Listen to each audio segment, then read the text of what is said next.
ஓம் நமோ வெங்கடேசையா. Thirukumaran astrology சேனலுக்கு அன்புடன் அழைக்கிறோம். நம்ம திருக்குமரன் அஸ்ட்ராலஜி சேனலை சப்ஸ்கிரைப் பண்ணுங்கள், ஷேர் பண்ணுங்கள், நல்லது நடக்கும். முந்தானத்து வெள்ளிக்கிழமை சனி பெயர்ச்சி. எல்லாரும் சனி பகவான் கோயிலுக்கு போயிட்டு வந்திருப்பீங்க. இன்னும் போகாதவங்களும் போயிட்டு வர்றது விசேஷமாக இருக்கும். இப்போ நம்ம பார்க்கக்கூடியது சனி பெயர்ச்சியை பற்றின விவரங்கள். சனி பெயர்ச்சின்னு சொல்லும்போது எல்லாருக்கும் திருநள்ளாறு தான் அதிகபட்சம் தெரிஞ்சிருக்கும். அவங்கவுங்க மாவட்டத்தில் கோயில் அவங்கவுங்களுக்கு தெரியும். ஆனால் சனி பெயர்ச்சிக்காக 7 கோயில் போகிறது விசேஷம். அது என்னங்க 7 கோயில் அப்படின்னு சொன்னால், ஒவ்வொரு நாளும் ஒரு ஒரு கோயில் நம்ம பார்ப்போம். அதில் மிக முக்கியமான கோயில்கள் பற்றி யார் யார் என்னென்ன சனி பகவான் கோயிலை வழிபட்டால் என்னென்ன பலன் கிடைக்கும், யார் யார் எந்தெந்த சனி பகவானை வழிபடணும்.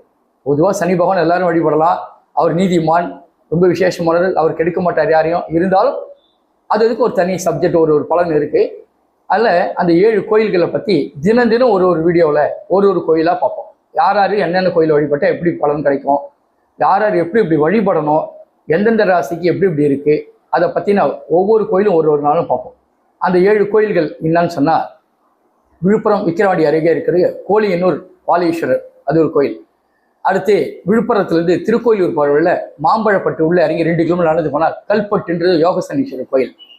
அதுக்கடுத்து திருநள்ளாறு சனி பகவான் கோயில் எல்லாருக்குமே தெரியும். திருநள்ளாறுலேருந்து திருப்பாம்புரம் போகிற வழியில் திருமீயச்சூர், இது மிக முக்கியமான கோயில். சனி பகவானும் யம தர்மராஜும் பிறந்த ஊர் பேர் திருமீயச்சூர். அது திருநள்ளாறுலேருந்து திருப்பாம்புரம் போகிற வழியில் லெஃப்ட் சைடில் 2 கிலோமீட்டர் இருக்கும். திருப்பாம்புரம் அருகே இருக்கிற கோயில் திருமீயச்சூர். அதுக்கடுத்து திருக்கொல்லிக்காடு, இது பொங்கு சனீஸ்வரர் கோயில். அதுக்கடுத்து கோயில் குச்சனூர் சனி பகவான் கோயில்.